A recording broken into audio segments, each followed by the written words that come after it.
the party has been accused of indulging in childish politics rather than doing the right thing. Humza Yousaf's Scottish Green coalition partners have been accused of a churlish stunt after declining to pay tribute to the late Queen in a special Holyrood session. Party leaders came together at the Scottish Parliament yesterday ahead of the one-year anniversary of Elizabeth II's death. But the Scottish Greens, who are in coalition with the SNP, were the only one of 5 parties to turn down an invitation to speak from Holyrood's presiding officer Alison Johnston.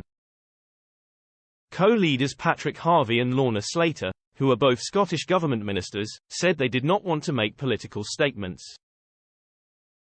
But the Scottish Tories criticised the party over the refusal to pay tribute to the nation's longest-reigning monarch, who died aged 96 at Balmoral on September 8 last year. Donald Cameron, the Scottish Tories' shadow Constitution Secretary, said, "This is just the sort of churlish stunt we've come to expect from the extremist Scottish Greens." While their Republican views are well known, the majority of Scots will be appalled that the Greens couldn't find it within themselves to pay tribute to Her late Majesty 1 year on from her passing. Queen Elizabeth was widely loved across Scotland, which was clearly shown by the tens of thousands of people who lined the streets last year to pay their final respects to her.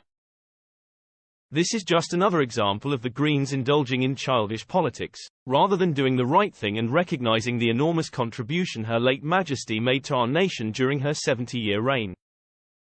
The Scottish Greens, who are in favour of an elected head of state, previously snubbed a service of thanksgiving for King Charles at St Giles Cathedral on the Royal Mile in Edinburgh in July.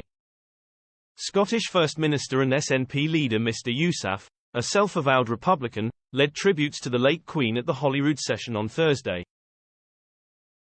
He said, "1 year since the passing of Her Majesty Queen Elizabeth does present a moment for reflection on a long and dedicated life of public service. Her Majesty's deep fondness for Scotland was well known.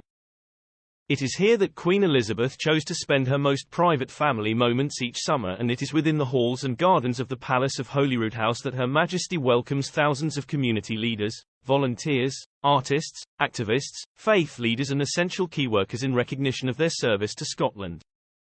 Scottish Tory leader Douglas Ross said, "Our late Queen brought the country together in her life and in her death.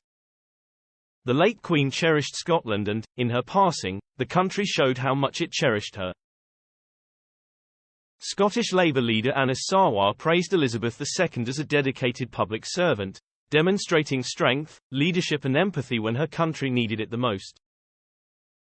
Scottish Lib Dem leader Alex Cole Hamilton said the Queen's death ended a constancy in the lives of everyone in this chamber.